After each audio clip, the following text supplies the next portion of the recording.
합독을 하겠습니다.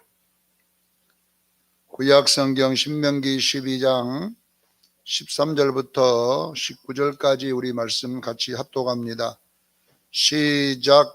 너는 상가서 내게 보이는 아무 곳에서나 번제를 드리지 말고 오직 너희 한 지파 중에 여호와께 택하신 그 곳에서 번제를 드리고 또 내가 내게 명령하는 모든 것을 거기서 행할지니라.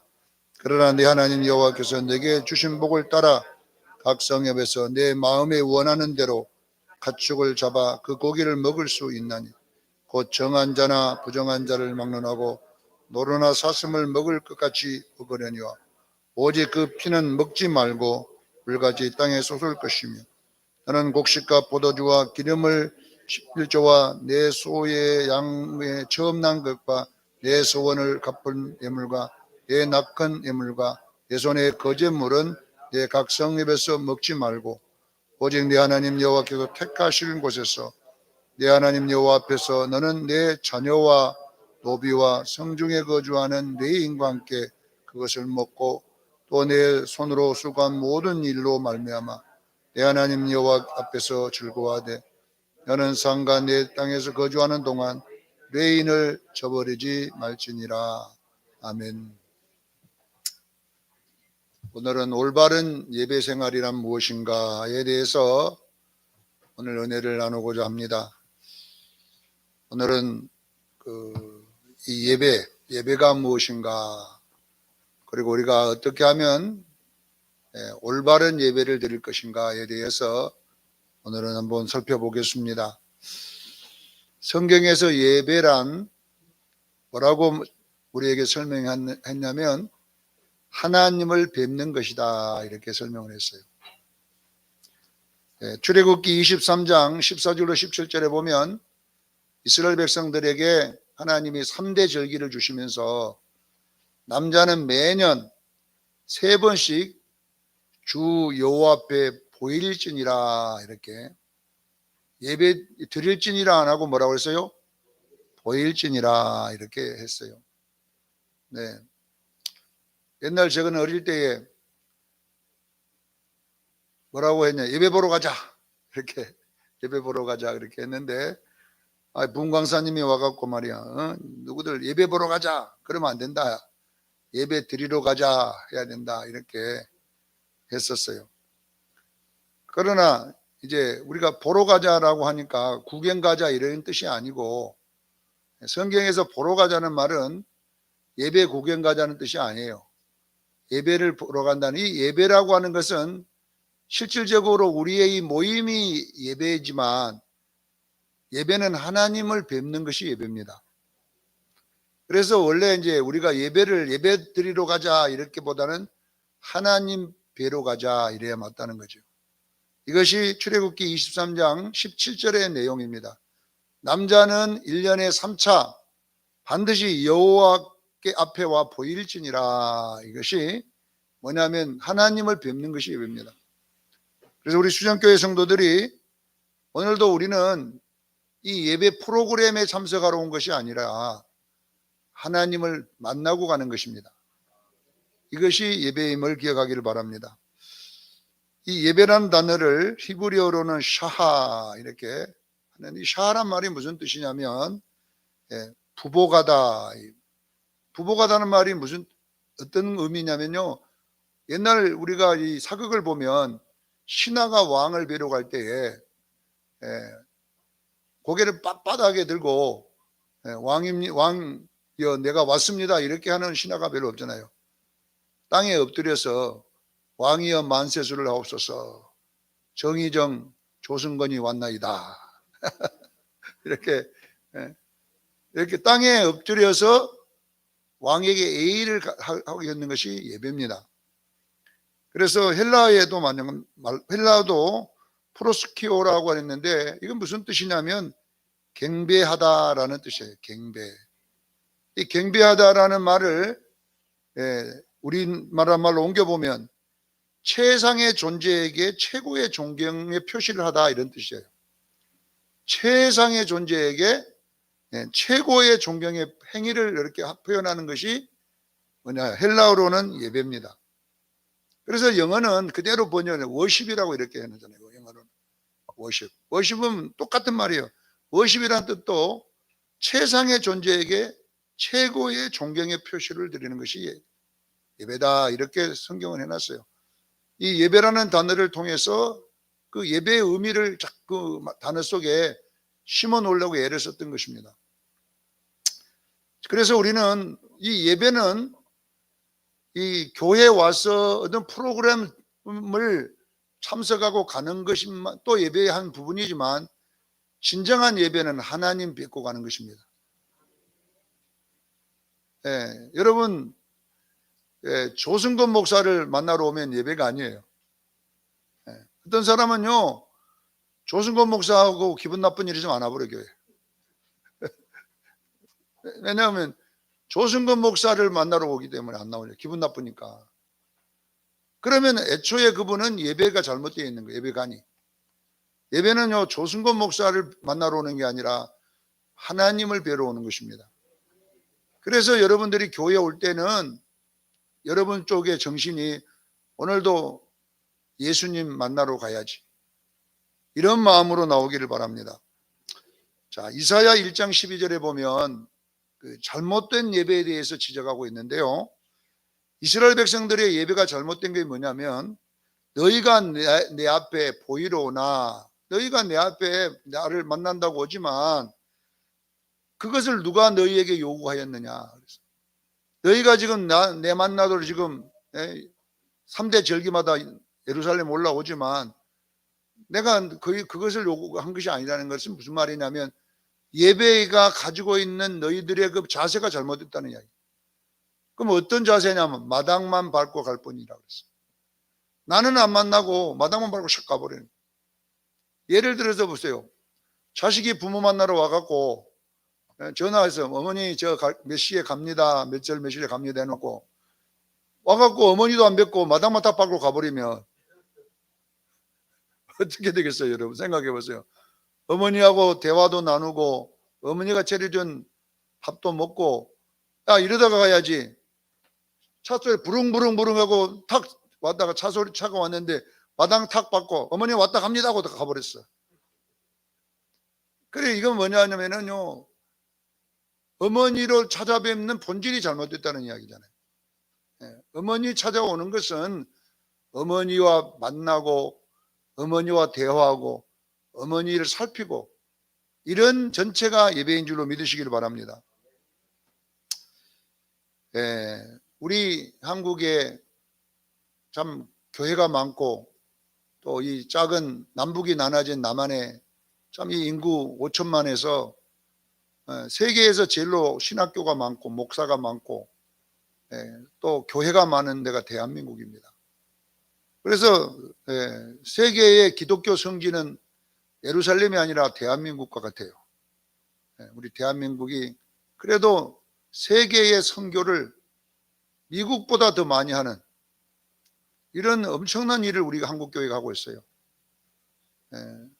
얼마 전에 그 아프리카인지 몰라도 정말 산속에 소수민족이 사는, 옷 다 벗고 사는, 거기에 이제 김명만이하고 몇 사람이 체험에 갔더라고요.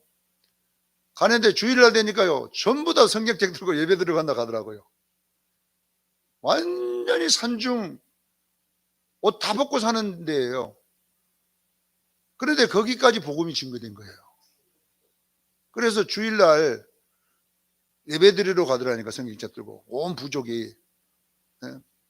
야, 참 대단하다. 그 산속에까지 어떻게 찾아가서 복음을 전하고 그들이 예수 믿는다고 주일날 성경책 들고 교회 가는 걸 보면서, 야, 우리 선교사님들 대단하다. 그 오지에 산중에 어떻게 찾아가서 그들을 찾아내서 복음을 전했을까? 이런 일을 맡고 있는 사람들이 대한민국 사람들이에요.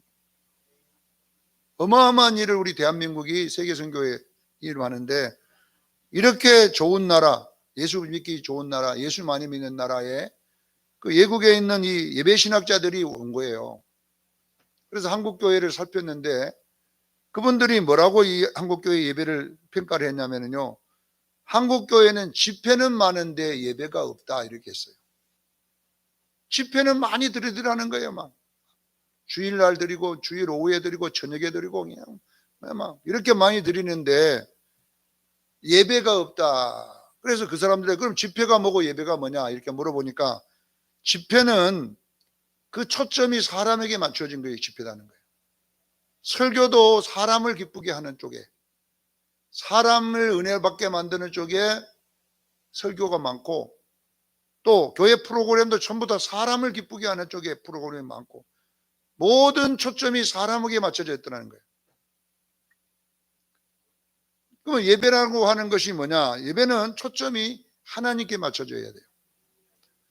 설교도 하나님을 기쁘게 하는 쪽에 맞춰야 되고, 예배 프로그램도 하나님을 맞추는 쪽에 맞춰야 되고, 이래서 그 예배가 하나님의 임재와 함께 만남이 이루어질 줄로 믿습니다. 그래서 어느 교회 막 목사님이 재미있는 유머를 잘하는 목사님 교회에 가서 예배를 드렸는데, 그 성도 한 사람이, 권사 한 사람이 이야 오늘 은혜 받았다 그러고 막, 그래서 그 물었대요. 뭘 그렇게 은혜로웠습니까 했더니 오늘 너무나 재밌었다는 설교가, 목사님 설교가 너무 웃음 소리를 많이 해갖고 많이 웃고 가기 때문에 은혜를 받았다 그러더라는 거예요. 여러분요, 예배는요 내가 웃고 가는 게 예배가 아니에요. 예배는 하나님을 만나러 가야지. 목사님 설교가 재밌어가지고 은혜 받았다 하면 안 돼요. 그 말씀 속에서 하나님을 경외하는 마음이 생기기를 바랍니다. 그래서 오늘은 이 예배의 4가지 부분을 우리가 조심해야 될 것에 대한 설명을 하고 있어요. 예배자가 조심해야 될 예배관, 이 관점을 우리가 살펴보겠습니다.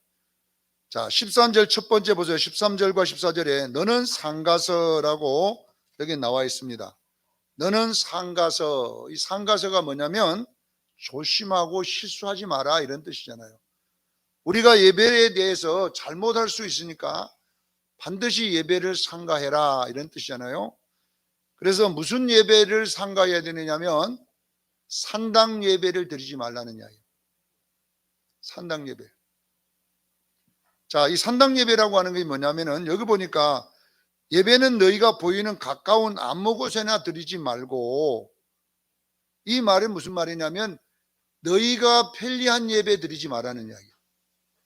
우리 사람이 편리하게 만들어 놓은 그런 예배는 드리지 말고 이 말이에요.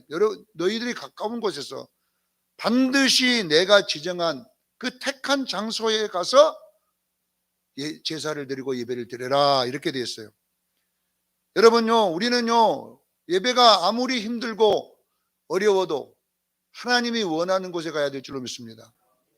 산당 예배가 왜 생겼냐 그러면 출애굽기 23장 17절에 보니까 남자는 항상 예루살렘에 하루 1년에 3번은 꼭 가야 된다. 자, 여러분 브엘세바에서 단까지 남쪽은 브엘세바고 북쪽은 단이었는데 이 단에서 가운데 있는 예루살렘까지 가려면 여러분 보통 15일이 넘게 걸려요. 낙타 낙이 이런 뭡니까 또 당나귀 이런 걸 타고 가더라도 온 가족이 같이 예배드리러 가는 데는요 15일 이상 걸려요. 15일 걸리면서 가다가 먹어야지. 또 예루살렘에서 7일 동안 예배를 드렸어요. 그때 7일 동안 있는 동안에도 또 여인숙에 가서 또 여인숙비 주고 또 있어야 되지. 또 거기에 예물도 가지고 가야지. 얼마나 불편한지 몰라는 거예요. 그러니까 한마디로 뭐냐 그러면 예루살렘에 드린 예배는 너무나 노동력이 손실이고 너무 힘들고 온 가족이 힘든 거예요. 그래서 이제 그들이 자꾸 하다 보니까 이제 불편함이 생기기 시작한 거예요. 하나님의 지정된 곳에 가면 불편한 거예요. 그래서 그들이 만들어낸 예배가 뭐냐, 꼭 예루살렘까지만 가야 되냐, 하나님이 그것만 계시냐, 우리 주변에 있는 가까운 산에 우리가 성전을 만들자 우리도. 그래서 각각 자기 지파들이 있는 그곳에다가 예배 처소를 만들기 시작한 거예요. 그러니까 얼마나 편리합니까? 이제 집 앞에 이제 산에 있어요. 그래서 거기 가서 예배를 드렸던 거예요. 열왕기 상하를 살펴보면 바알 신앙과 산당 예배에 대한 이야기가 계속 드립니다. 제발 좀 산당 예배 바알신앙 없애라 해도 바알신앙은 좀 없앤 왕들이 나왔지만 산당 예배는 못 없었어요. 왜냐 그러면 이제 그들이 이미 편리한 대로 몸에 익숙해가지고 예루살렘까지 간다는 건 불가능한 거예요, 그들은. 그래서 뭐 예배 드리되 하나님은 어디 없냐? 아무 곳이나 드려라. 이렇게 된 거예요. 그래서 산당 예배가 거기 계속 드려진 겁니다.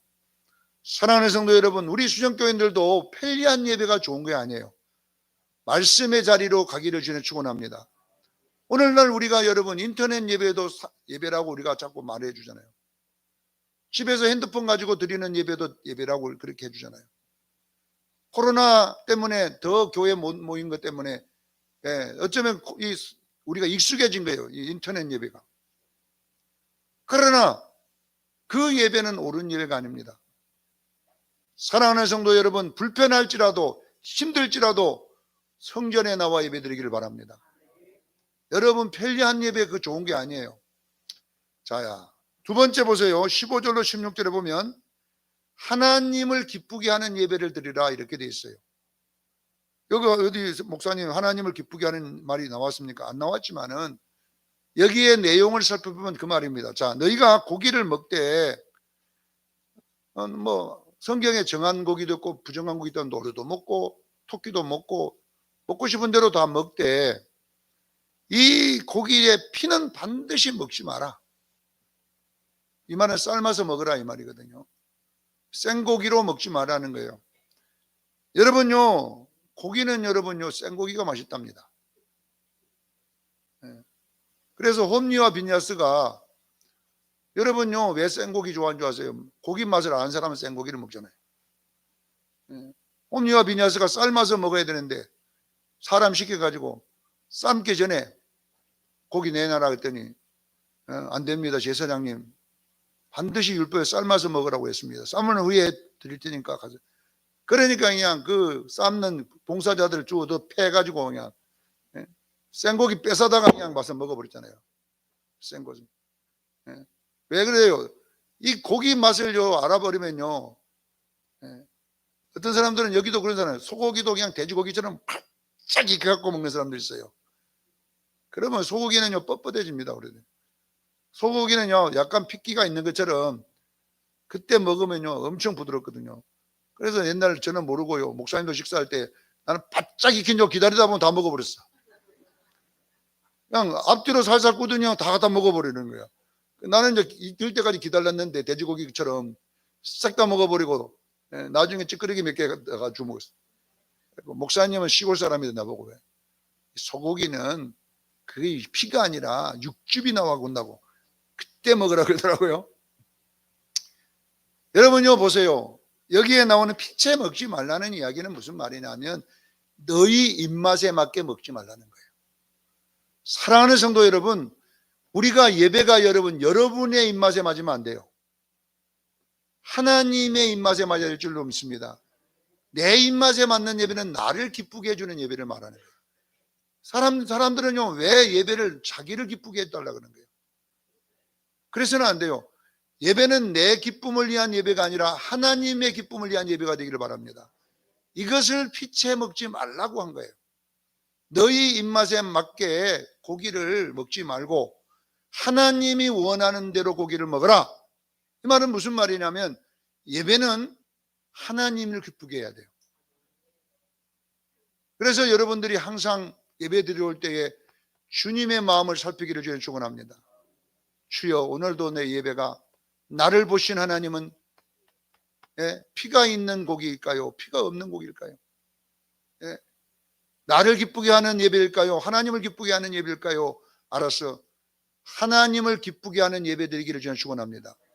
이것을 피채 먹지 말라. 네 입맛에 맞게 먹지 마라. 반드시 하나님의 입맛에 맞도록 여러분 예배를 드리기를 바랍니다.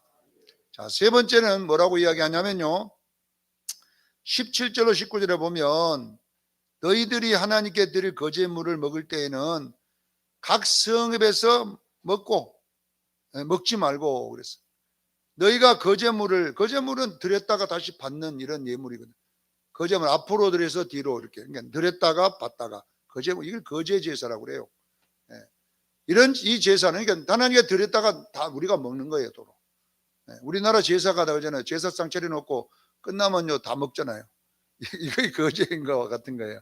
하나님께 예물 드리고 다시 돌려서 먹는 이런 예배인데, 이런 예배를 드릴 때에는 너희 각 성읍에서 먹지 마라. 반드시 성전에 모여서 레위인과 제사장들과 같이 먹어라 이렇게 말했어요. 자, 여기에 말씀은 뭐냐면은 이 같이라는 말이 뭔 말이냐면요, 예배는 공동체 예배가 되어야 된다는 거예요. 여러분, 나 혼자 얼마든지 예배 드릴 수 있잖아요. 여러분, 각자 자기 집에서 교회 안 하고 내가 여러분에게 다 영상 보낼 테니까 여러분 다음 주에 교회 오지 말고 각자 집에서 드리시기를 바랍니다. 그러면 어쩌면 편할 수도 있잖아요. 교회에서 밥 때문에 뭐 속상할 필요도 없고, 모여갖고 또 상처받을 필요도 없고, 각자 집에서 드려요. 그런데 여기 보니까 절대 그렇게 하지 말고 다 모여서 먹어라 이 말이었어요. 사랑하는 성도 여러분, 예배는요 모여야 됩니다. 이 교회 공동체 예배가 하나님이 원하는 예배임을 믿으시길 바랍니다. 여러분, 히브리서 10장 25절에 보면 모이기를 피하는 어떤 사람들의 습관과 같이 하지 말고 오직 권하여 예수님 재림이 가까울수록 더욱 모이기 힘쓰라 그랬어요. 왜 여러분 우리가 모여야 되냐면요, 여러분 모일 때 성령의 역사가 강력하게 일어납니다. 사도행전 1장 14절로 15절에도 보면 12문도가 120문도가 마가의 방에 모였을 때에 모여 전혀의 그리스도 있었더니 성령이 역사합니다. 2장 1절에도 사도행전 2장 1절에도 그들이 한 집에 모였을 때에 이렇게 모였다는 단어를 꼭 썼어요. 모였을 때에 성령이 그 집에 임하더라 이렇게 됐어요. 사랑하는 성도 여러분, 수정교회 교인들이 모여서 기도할 때에 모일 때에 이곳에 성령의 임재가 일어날 줄로 믿습니다. 그래서 교회는 공동체적 예배가 필요한 거예요. 예배만 드리면 되지 뭐 꼭 모일 필요 있냐 이런 사람이 있는데 아닙니다. 성경은 모여라 그랬어요. 그래서 각자 자기 성읍에서 먹지 말고 반드시 하나님이 택하신 곳에서 제사장과 레위인과 함께 이 음식은 같이 먹으라고 지정했음을 믿으시기를 바랍니다. 여러분들은 모여야 역사하십니다. 혼자서 기도하지만요 둘이 기도하면 더 나아요. 여러분요 장작도 여러분이 하나 붙는 것하고요 10개 붙는 거 화력이 틀려요. 여러분요 10명이 기도하는 것하고 100명이 기도하는 거 달라요. 이렇게 모일 때에 여러분 하나님의 역사가 더 일어날 줄로 믿습니다. 그래서 예배는 모여드리라고 성경이 우리에게 설명했음을 꼭 기억하기를 바랍니다. 마지막에 보면 네 번째 20절로 28절에 보면 너희가 거하는 성읍에서 너희 마음에 원하는 만큼 고기를 먹을 수 있으나 다만 크게 상가서 그 피는 먹지 말라. 너희가 이같이 여호와께 의롭게 여기시는 일을 하면 너와 내 후손에게 복을 주리라 했어요. 이건 뭐냐 그러면 우리가 교회 예배도 생활도 필요하지만 그 예배는 교회에서 끝나면 안 된다는 이야기예요. 그 예배의 말씀은 밖에서 연결되기를 바랍니다. 그래서 피채 먹지 말라는 이야기는 우리의 생활의 삶도, 교회 나가서 삶도 피채 먹는다는 말은 내 마음대로 산다는 이야기예요. 내 입맛대로 산다 이 말이거든요. 그러니 너희는 너희 입맛대로 살지 말고 반드시 하나님의 말씀의 중심에서 삶을 살아라. 이것이 예배의 연장임을 믿으셔야 돼요. 주일날 여러분들이요 예배를 드리고 오늘 이 들은 말씀을 나갈 때 물어보면 제목도 몰라요. 백원사님 오늘 제목이 뭡니까 하니까 주보 갖고 와봐 그래갖고 우리가 이렇게 해서 끝나는 그냥 들을 때 이쪽 귀로 한 듣고 이쪽으로 빠져나가 버리네. 이래 갖고는 안 된다는 이야기예요. 그래서 이 마지막 20절 28절에는 너희가 거할 성읍에 가서 너희가 마음대로 먹으라 이 말이에요. 마음대로 먹되 거기에 피채는 먹지 말고 반드시 삶아서 먹어라. 이 말은 뭐냐면 우리 마음대로 살아서는 안 돼요. 주일날 받은 말씀을 우리가 삶 속에 적용하기를 저는 축원합니다. 이렇게 살아야지 여러분이 복을 주신다고 했잖아요. 너와 내 후손에게 복을 주리라 그랬잖아요. 복을 주리라. 우리가 제가 성막론을 잠깐씩 설명하는데, 물두멍의 역할은 기록된 하나님의 말씀인 66권을 말하는 거예요. 이 기록된 말씀을 우리가 읽고 듣고 지키기를 바랍니다. 이 기록된 말씀을 통해서 손발을 씻으리라는 말은 방향을 설정하라는 뜻이에요. 우리의 삶의 기준과 방향은 하나님의 말씀인 성경입니다. 이것을 손발을 씻는다는 뜻으로 표현해 놓은 거예요. 그러니까 내가 어떤 것을 행할 때에는 뭐에 근거해야 되냐 하면 기록된 말씀에 근거해야 될 줄로 믿습니다. 그런데 손발을 씻지 않고 성수에 들어가면 다 죽었어요. 이 무슨 말이냐 하면요, 우리가 말씀대로 행하지 아니하면요, 여러분의 신앙이 죽어버리는 거예요. 여러분의 신앙생활이 엉망이 되는 거예요.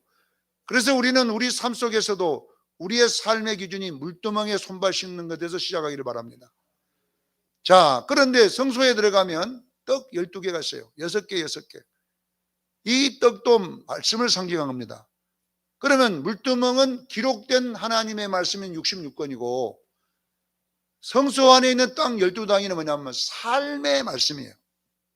그것이 보고 일용한 말씀이다 그래요. 여러분에게 주어진 삶도 하나님의 말씀입니다. 기억해야 돼요. 그런데 보세요. 이 떡은 제사장이 6일마다 교체를, 7일마다 교체를 해야 돼요. 7일 되려면 다른 새 떡으로 매일 바꿔야 돼요. 그래 안 하면 절대 안 되는 거예요. 그래서 떡을 해갖고 6일 동안 놔두고 7일째 되면 날은 떡을 바꿔서 올리고, 또 놔두고 바꿔서 계속 올려야 돼요. 무슨 이야기냐면 여러분 보세요.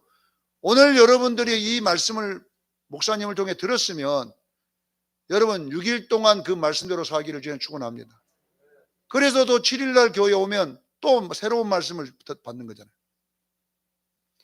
그리고 이 받은 말씀을 6일 동안 지키기를 저는 축원합니다. 여러분 삶 속에 적용해 살아나는 거예요. 이 말씀을 받았으면 그냥 한쪽 귀로 듣고 한쪽 흘러버리지 말고 이 말씀을 붙잡고 6일 동안 내 삶에 적용하고 내 가족에게 적용하고 이렇게 적용하면서 여러분이 살기를 바랍니다. 그렇게 살고 다시 돌아오면 7일날 또 새로운 목사님 말씀이 또 선포되잖아요. 이게 새로운 떡이 준비된 거예요. 이 떡을 또 가지고 6일 동안 삶의 현장에 살아야 될 줄로 믿습니다. 이렇게 살아갈 때에 여러분들이요, 영원히 막 힘이 생기는 거예요. 여러분에게 예수님의 모습이 나올 줄로 믿습니다. 그래서 앞에 있는 촛대는 뭐냐? 예수님의 빛을 말하는 거예요. 내가 말씀으로 살 때에 내 인격과 내 어떤 성품 속에서 예수님의 모습이 나올 줄로 믿습니다. 이렇게 살아야 삶에서 예수님 모습이 나오고, 그 다음에 앞에 향단이 있는데 이거는 예수님의 향기를 말하는 거예요. 우리에게 무슨 냄새가 나야 돼요? 예수의 냄새라 그랬죠. 사도 바울이 고린도 후서에 보면 너희는 예수의 냄새요, 예수의 편지니 이렇게 나와 있어요. 사랑하는 성도 여러분, 우리가 삶 속에서 이 예수님의 말씀을 적용할 때에 우리의 모습을 통하여 예수님이 나타날 줄로 믿습니다. 이것이 빛이요, 빛. 촛대 7개가 나타나는 것이고, 그리고 우리의 성품을 통해서 예수님이 향기가 날 줄로 믿습니다. 이게 향단입니다. 이렇게 여러분들이 살아갈 때에 여러분들 속에 그리스도의 놀라운 역사가 일어나는 것입니다. 사랑하는 성도 여러분, 우리가 이 말씀을 통해서 어떤 예배를 드려야 될 것인가? 자, 정리를 한번 해보십시다. 첫째는 내 편리한 대로 예배 드리지 말고 하나님의 원하는 대로 가서 예배 드리기를 바랍니다. 두 번째 뭐라고 그랬어요? 주보에 다 써놨는데, 네? 하나님의 입맛에 맞게 예배 드리자. 내 입맛, 내가 좋은 예배 아니라 하나님이 좋은 예배를 드리자. 세 번째는 공동체 예배를 드리자. 각자 자기가 있는 성경을 먹지 말고 제사장과 레위 있는 곳에 와서 같이 모여 먹어라. 이 말은 공동체 예배를 드려야 될 줄로 믿습니다. 마지막은 네 번째는 뭐예요? 말씀을 생활에 적용하자. 그래서 이렇게 연결될 때에 하나님이 우리에게 복을 주시는 거예요. 그렇게 하면 내가 너와 내 후손에게 23절에 복을 주리라. 이렇게 설명되어 있습니다. 그래서 여러분들이 오늘 이번 주간에도 우리 수정교인들이요, 하나님을 만나 그 거룩한 예배를 통하여 복을 받기를 저는 축원합니다. 이런 예배가 계속 반복될 때에 여러분들의 예배의 능력이 생기고요, 하나님의 임재를 느끼게 되고요, 이렇게 거룩함의 역사들이 일어날 줄로 믿습니다. 꼭 이번 주간에 올바른 예배, 하나님이 원하는 예배를 드리기를 예수 이름으로 축원합니다. 기도하겠습니다.